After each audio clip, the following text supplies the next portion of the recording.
Moin moin liebe Leute, Aloha, herzlich willkommen zu diesem wunderschönen Mittwoch aus der Werkstatt des Altmetalls. Und wie ihr seht, genau, die Pritsche ist grundiert, sie steht hier hochkant auf der Palette. Die kommt da heute nochmal wieder rauf auf den Unimog 2010, genau, bis ich diese Ecke hier fertig habe. Ne? Pritsche muss rauf, um das noch anzupassen.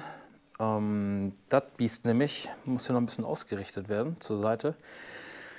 Er muss oben ein bisschen rein, weil die Pritsche hier, wir können hier mal ganz kurz so ein bisschen, seht ihr diesen Absatz hier zwischen diesen Winkeln und den da. Und wenn die nämlich verschraubt wird und kommt hier runter, dann zieht er hier natürlich rein. Das muss ich alles vor Ort machen, also live hier mit Pritsche drauf und eventuell vielleicht mal sehen, hier noch einen Schnitt machen, dass ich den noch ein bisschen rumkriege, dass wir den auch komplett fixen können, dass die Ecke hier reinkommt. Ne, dass wir das Ding jetzt mal außen von den Outlines zukriegen. Pritsche wird dann raufgepackt, wird einmal ein bisschen abgesteckt, bis das hier weit passt hier. Vielleicht bohre ich ja auch schon die Löcher, ich weiß noch nicht. Und dann geht das bald an der Hütte weiter. Genau, es ist mal wieder Mittwoch. Letzte Woche Mittwoch war mal wieder sehr tüdelig. Ja, das sieht man natürlich auch auf den Aufrufezahlen, dass das Interesse einfach nicht da ist. Solche Tage gehören dazu, dann nehme ich euch mit und der eine kann es gucken und der andere halt nicht. Das ist so. Ja, Pritsche. Wenn ich mal zurück überlege, was das für ein genau, von der Demotivation bis total glücklich, ja, bei so einem Aufbau, da gibt es natürlich alles. Die sieht ganz gut aus. Also wenn jetzt auch noch lückenlos darauf passt, ohne groß drücken, rumzukloppen, raufpassen, Schrauben reinstecken, dann ist das schick. Das wäre geil. Das wäre perfekt. Ja, werden wir sehen. Ist wieder ein Stück abgearbeitet. Genau. Ich werde es hier noch ein bisschen aufräumen. Gucken, gleich mal Fahrrad rüberholen, dass wir die Pritsche dann mal raufpacken. Das geht alleine, ist das echt bescheiden. Ne? Also wirklich bescheiden. Und dann werde ich hier noch ein bisschen rumschlumpfen. Nehme euch hier ein paar Tage wieder mit. Mal gucken, was wir so machen. Und genau, so sieht es erstmal aus. Ich wollte es euch noch zeigen, wenn sie hier steht. Und dann geht es gleich weiter. Man sieht, was werden soll, oder? Ein bisschen Farbe bringt auch Konturen. Ne? Vorher alles schwarz, jetzt sieht man wenigstens mal ein bisschen was. Das Blech hier gerade mal reingesteckt. Ja, ist noch nicht so geil. Also das, es ist nicht viel. Wenn wir hier nochmal den Winkel nehmen, ja. Passt 100%, ne? Genau, hinten fehlt mir Maß. Das kriege ich da gar nicht hingedrückt. Also ich muss wirklich diese Kante hier rausschneiden, neu verschweißen, dann wird dieser Radius, diese Rundung hier wieder rangeschliffen. Ja, ein Blech, viel Arbeit. Wer jetzt aber gerade noch ein bisschen rumzickt, ich suche gerade mal einen Schlüssel raus, ist mein Deutz, der D30. Der hat neulich ganz komische Geräusche gemacht, wo ich hier die Pritsche reingefahren habe. Ja, Pflegezustand weiß ich selber, weil ich habe Staub auf der Linse. So, Pflegezustand ist gerade so ein bisschen dürftig, das weiß ich selber. Aber irgendwas hört sich da ganz merkwürdig an. Genau, ich werde den jetzt mal anreißen, hier mal kurz ein bisschen Zündung machen. So. Ja, ein bisschen Handgas. Übrigens habe ich euch schon mal vor ganz langer Zeit erzählt, das hier ist nicht, weil ich kein Geld habe für einen Schaltknauf. Dieser Golfball ist da drauf, hier mit der 76. Wir haben auf meinem Junggesellenabschied damals Crossgolf gespielt und das war der letzte Ball, den ich abgeschlagen habe. Ne? Also wie gesagt, ist nicht um Geld sparen, das Ding hat schon ein bisschen Bedeutung. Genau, jetzt werden wir das Ding mal zünden hier. Den muss man auch länger vorglühen. Das ist halt kein Knubbel.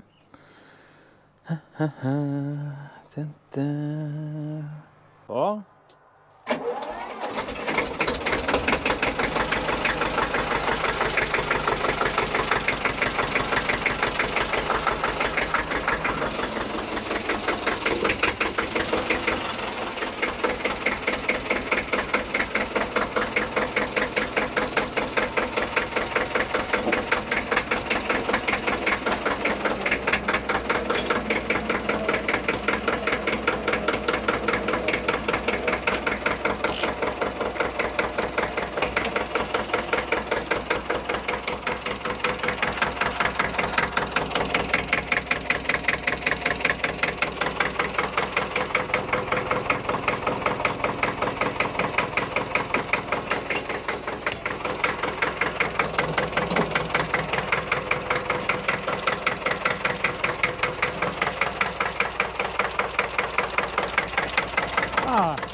Ja.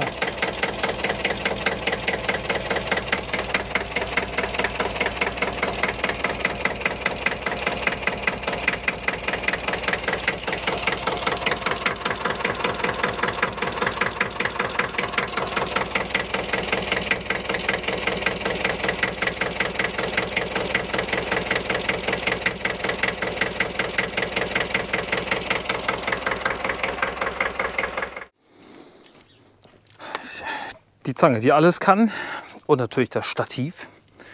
Ich kann euch jetzt gar nicht sagen, so auf Anhieb, Moment, die ist fest, hier unten, Vorführeffekt, ein bisschen Flutschi ran machen wir.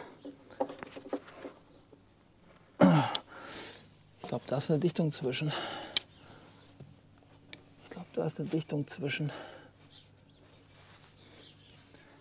Da pisst er jedenfalls raus. Nicht gut. So blöd. Auch Vorglühkabel müsste auch mal neu gemacht werden. Hier müsste so viel gemacht werden an dem Ding. Echt, der Deutz, der ist eigentlich überfällig, was Arbeiten angeht. Aber ja, es ist halt wie es ist, ne? Ich glaube, ich fahre den gut mal im Dreien.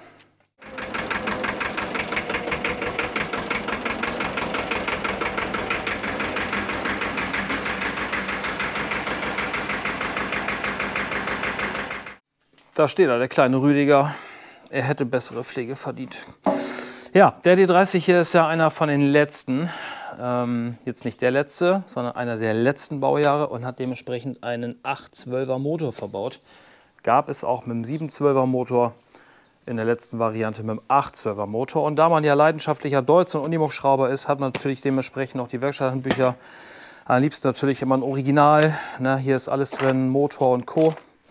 Getriebe, Lüfter. Ich bin meistens immer nur zu faul zum Reingucken. Und natürlich hier den Nachtrag, was die Einspritzung angeht. So, jetzt haben wir hier die ganzen Werte.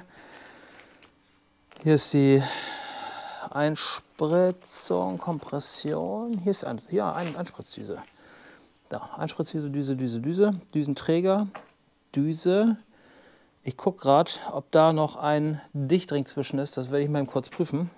Ich werde euch jetzt nicht auf die Folter spannen. Und während ich hier rumblätter und rumsuche, da muss ich mal kurz gucken, was ich da finde. Und im schlimmsten Fall muss ich gucken, was habe ich hier.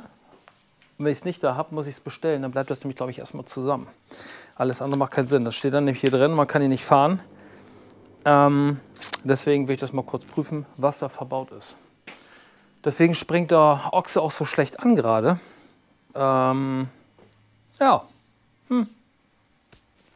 Ich werde den OP-Platz jetzt erstmal sauber machen. Weil den Schnoddel mal ein bisschen runterkriegen.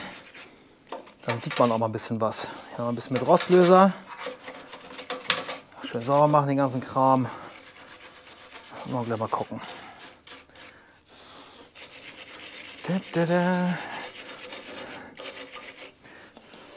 Also was meine Sterne zu viel kriegen, kriegen die Deutze zu wenig. Ne? Das ist,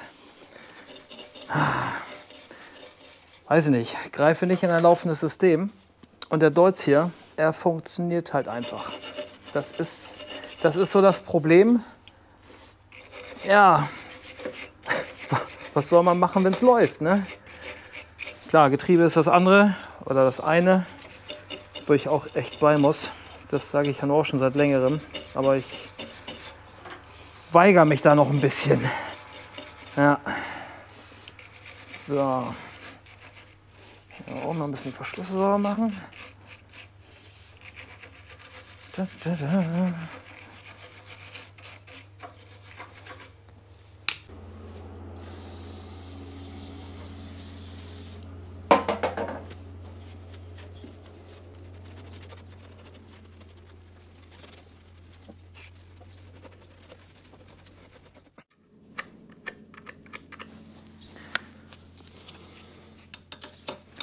So, ich werde den gleich noch mal anmachen und dann mal gucken, wo es rauskommt.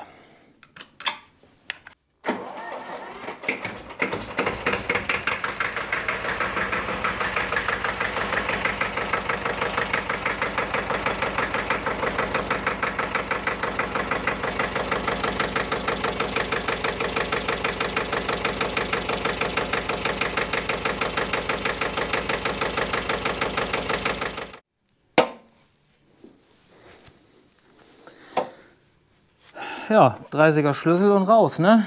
Nützt ja nichts. Einmal sauber machen, nachgucken. Ja. Nützt nichts. Wenn das schon nicht schön aussieht, muss er wenigstens gut funktionieren. Das ist so. Na? So, Schlüssel holen, Leitung ab.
Das ist ein hartnäckiges Kerlchen hier, echt.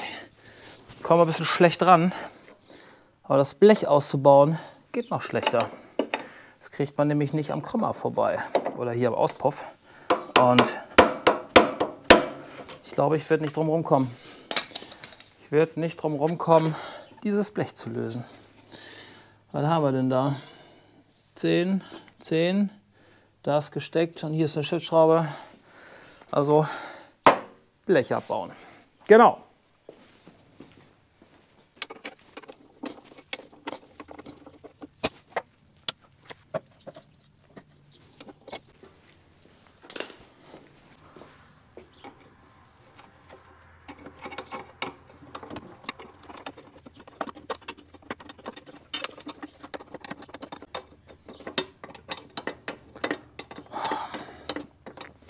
Vorhin war ich ja noch der Hoffnung, dass sie nur die Verschraubung gelöst hat, ne? Ja, dachte ich mir, gut, kurz festziehen, Problem gelöst. Macht aber auch mal Spaß, oder? Mal was anderes schrauben. Jetzt immer nur das eine Biest. Und der hier, ne? Das. Ja, ich glaube, bevor ich irgendwann ein neues Projekt hier auf dem Hof hole, ich glaube, wenn der 2010 fertig ist, dann ist der 30 erstmal dran. Dann machen wir den einmal wieder geil. Einmal zerlegen. Vielleicht nicht ganz so drüber wie den 2010. Aber ich glaube schon schick. Also ich glaube, ja, die ganzen Hydraulikleitungen, alles was krumm ist, mal neu machen. Kettenfahrzeuge. Das ist hier normal, dass hier mal so Panzer vorbeifahren. Deswegen knallt das hier auch ab und zu mal im Hintergrund. Das ist hier alles normal. Oh. So, das bisschen noch aus den Lümmel. Ah, Verlängerung zu kurz. Also selbst wenn ich euch jetzt hier oben rauf stelle, ja, dann seht ihr auch nicht mehr.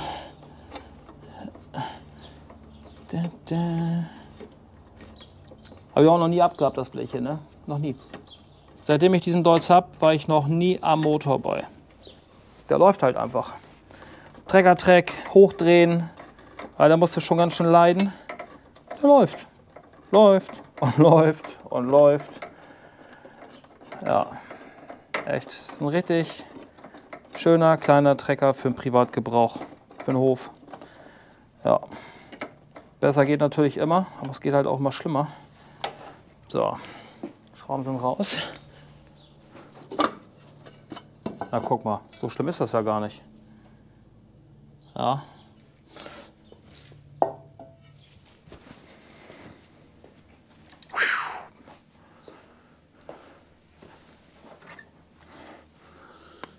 Ja. Guck mal, so schlecht sieht das gar nicht aus. Hier ein bisschen Staub, ein bisschen Dreck. Das sind ja die Kühlrippen, okay, klar. Den kann ich auch noch losmachen hier. Und dann kann ich den Kram auch gleich mal ein bisschen sauber machen, würde ich sagen. Ne? Wo ist der denn geschraubt? Mal gucken. Genau, jetzt komme ich besser an eine Düse ran.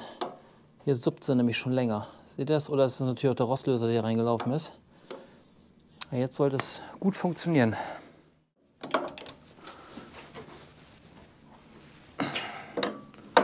Mal ein bisschen hin und her.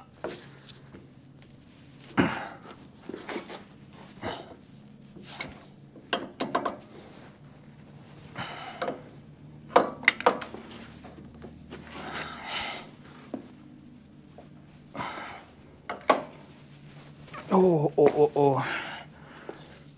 Oh, oh. Fühlt sich jetzt nicht so gut an.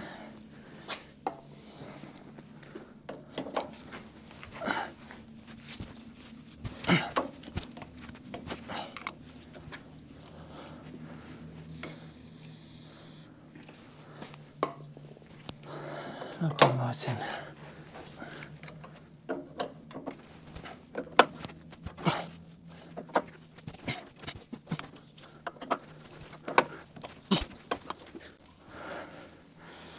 Ja, das lasse ich mal ein bisschen einwirken eben. Ich glaube, sonst reißt es sie gleich ab. Das wäre ganz ungünstig.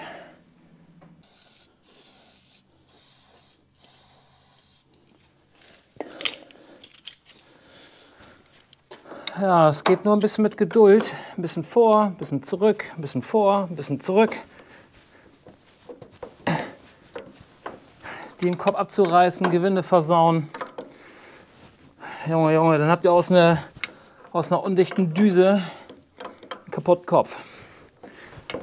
Und da die Teile auch nicht mehr überall in jeder Apotheke liegen, wo die 812er, das geht noch, ne?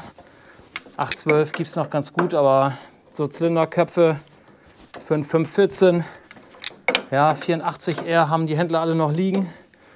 Aber der 75R, da wird es dann langsam eng, ne? Kriegt dann nur noch gebrauchte, gerissene. Ja.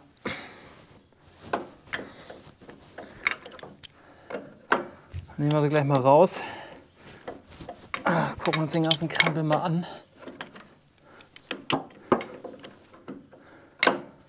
Das hätte so schön sein können.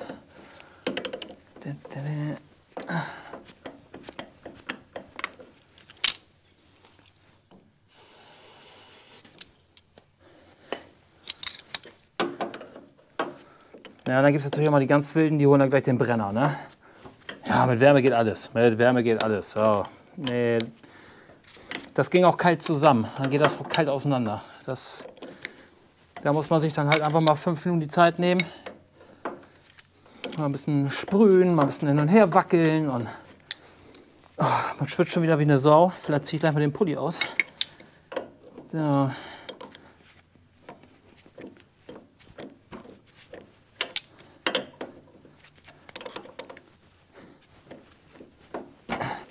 Erste Operation am Herzen hier, das ist Rüdiger, schwächelt. Ich glaube, der braucht Aufmerksamkeit und mal ein bisschen Liebe. So, jetzt müsste das eigentlich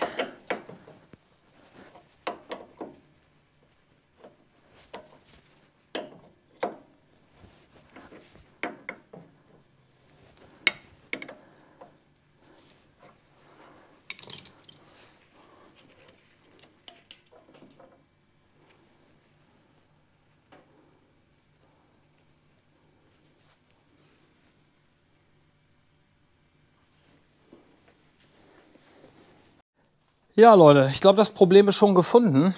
Wie gesagt, ich habe ihn motorseitig noch nie auseinander gehabt. Er läuft halt einfach. Er läuft gut und zuverlässig. Im Winter wie im Sommer. Er hat Zugleistung. Wir reden hier immer noch von einem 28 PS Träger mit 2 Zylindern. Ne? Das darf man nicht vergessen.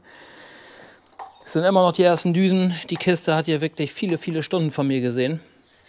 Und die Düse vorne, die guckt auch noch schön raus. Die ist noch da. Gut, die GoPro kriegt es mal wieder nicht scharf. Hier vorne die Düsenspitze guckt da raus. Das ist alles toll. Das Gewinde ist heile. Hier ist ein bisschen Spiel im Düsenträger drin. Ne, ist jetzt alles ein bisschen verschmoddelt. Aber wie ihr seht ihr hier keine Dichtung. Ne? Hier ist keine Dichtung. Ich habe das gerade mal auf dem Papier rausgesucht, damit ihr das mal auf der Zeichnung seht. Hier kommt natürlich so eine Dichtringe rein. Ne? Das ist bei jeder Einspritzdüse, kommt hier eine Scheibe rein. Wenn man den runterzieht, dass die Brennkammer abgedichtet ist zur Außenwelt. Das heißt, dass hier nichts an diesem Düsenstock dran vorbeigeht. Natürlich in die Umwelt und dass wir keine Kompression verlieren und dass da kein Dreck reinkommt und Co. Genau. Wenn ich jetzt hier mal reingucke in das alte Loch, ich hoffe, ihr seht das. Moment. Hier sehen wir da auch keinen Dichtring, außer ganz viel Schmodder und Ölkohle und was weiß ich, was das alles ist. Und bevor ich da jetzt drin rumrandaliere, werde ich gleich mal einen Staubsauger nehmen. Den werde ich dann runter reduzieren auf dem Schlauch. Den Staubsauger reinhalten bringt nicht viel, deswegen ein bisschen runter reduzieren auf irgendwie einen Schlauch. Dann nimmt man hier irgendwie so einen Schlauch, das liegt ja auch gerade alles rum, weil wir neulich Spritzschläuche brauchten. So, hier sowas hier. Und den klebe ich dann mit ganz viel Panzertape an. Vielleicht irgendwas dünneres, mal gucken. Und saug die Bohrung erstmal aus. Genau. Und wenn das dann fertig ist, dann nehme ich diesen Schlauch, schlitze ihn so ein bisschen an den Seiten, dass wir auch von außen gleich absaugen und nicht nur von unten.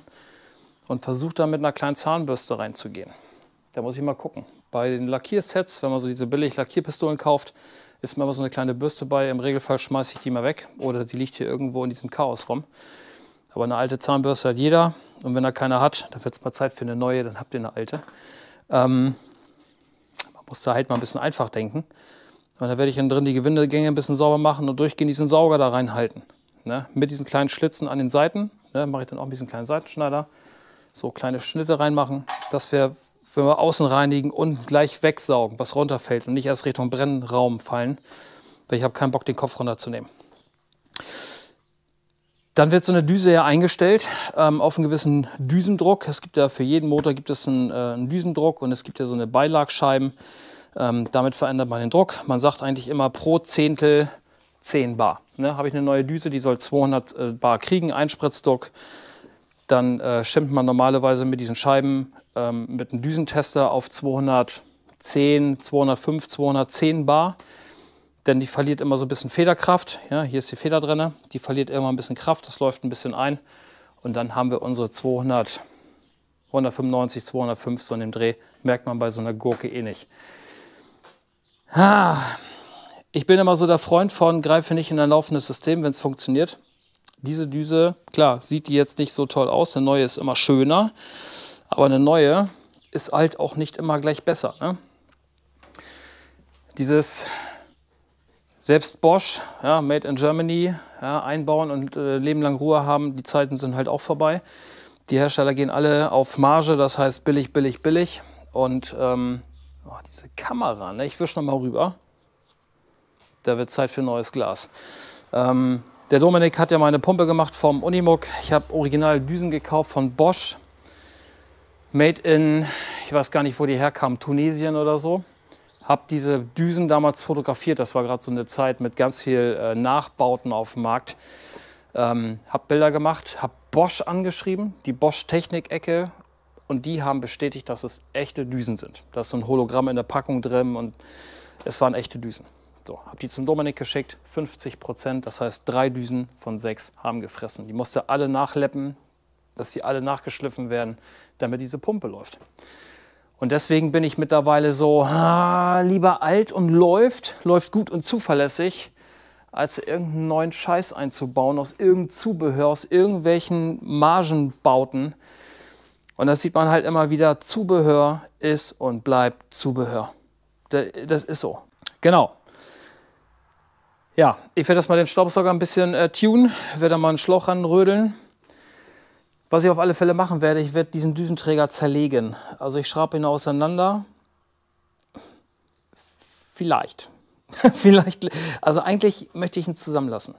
Ja, die Vernunft, meine Vernunft und das Innere sagt, komm, mach das alles neu, bestelle 2 neue Düsen, zerleg die Dinger, mach das alles geil sauber, drück die ab. Einen Düsentester habe ich sogar noch hier. Vom Arndt, wenn er sieht, ja, ich habe ihn noch, ich habe ihn nicht vergessen, der liegt hier noch. Ich könnte sie abdrücken, in Diesel alles wieder zusammenbauen und vielleicht Ruhe haben. Es kann natürlich auch voll in die Hose gehen und sagen, die Düse frisst da 50 Stunden. Deswegen mache ich sie vielleicht nur sauber, mache das alles leichtgängig, saug das aus und baue es wieder zusammen. Hier muss aber eine Dichtscheibe rein. Hier muss eine Dichtscheibe rein. Da muss ich gucken, ob ich eine habe.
Ja, zack, ist er wieder zusammen. Ich muss das alles nochmal in schön machen.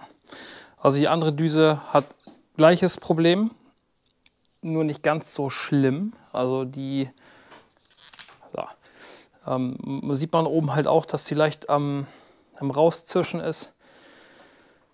Ja, da muss ich mal Teile bestellen. Ich habe jetzt auch nicht die richtige Dichtscheibe gehabt. Das ist nämlich eine, die einen breiten Bund hat. Ja, habe eine normale Ohrringe da, aber der Deutz, der muss hier raus. Der muss hier raus. Und sie ist dichter als vorher, also wesentlich dichter. Man hat es vorher wirklich richtig gehört. Jetzt, also ich glaube auf der Kamera oder mit diesem Tonsystem, man hört das gar nicht so extrem. Die linke, die wir gerade gemacht haben, sie ist jetzt 98% dichter und die auf der rechten Seite hat eine leichte Undichtigkeit. Das heißt, bevor Holz wieder losgeht, werde ich dabei müssen. Na, beide Düsen raus. Wenn ich sie komplett zerlegt, die Düsenträger machst du sauber, müssen da neue Düsen rein. Also eine alte Düse zerlegen, wieder einbauen, das macht genauso wenig Sinn. Ich muss mal gucken, welche Hersteller mittlerweile bald besser sind. Ich glaube Monarch oder wie sie heißen, die sollen ganz gut sein. Mal sehen, das ist glaube ich auch eine ganz normale Nuller-Düse. Das heißt 0 Grad Abspritzwinkel oder Einspritzwinkel. Da muss ich sie machen. Ich habe alles hier, da muss man sich vorbereiten. Dichtscheiben bestellen, Düsen bestellen und dann halt wirklich mal einen Tag raus, sauber machen, in Diesel wieder zusammenbauen. Genau, Ventile einstellen, muss ich mal machen. Ja, ansonsten wird er nur genutzt. Der ist so, der wird nur genutzt. Ja, brauchst auch nicht groß entlüften. Ich will den Koffer jetzt wieder rausfahren. Ne, hier Zündung, bisschen Gas, so, einmal ziehen und dann läuft der Kahn.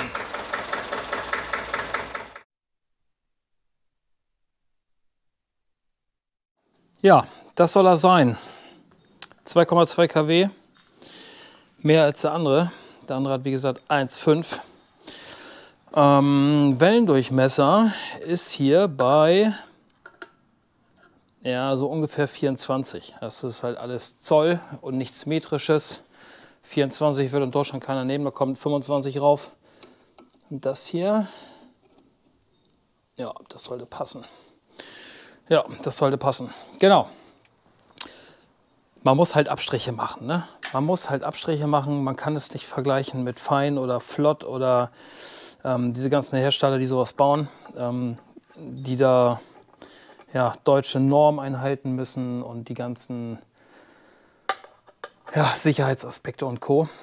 Aber wenn man diese eierlegende Wollmilchsau haben möchte, entweder man baut sich das Ding selber als Bausatz, gibt es auch als Bausatz diesen Bandschleifer, oder man kauft sich die Geräte von anderen Herstellern und bezahlt natürlich ein Vielfaches. Hier ist wenigstens schon mal Metallklempe drauf, das andere hat eins aus Kunststoff. Und bei dem anderen war ich ein bisschen ja, erschrocken. Das ist nämlich auch so German Engineering. Das muss alles mit 10-facher Sicherheit berechnet werden. Das Klemmbrett, ganz klare Vorgaben. Das hier ist wenigstens mal ein Klemmbrett. Ne? In diesen großen, das ist mal ein Klemmbrett, auch wenn die Adern hier, ich weiß nicht, 1,5 Quadrat, so in dem Dreh. Ich schraube mal das andere auf. Das ist ja ordentlich. Ne? Das andere ist auch ordentlich, aber anders. Ich mache mal das andere eben auf. Moment.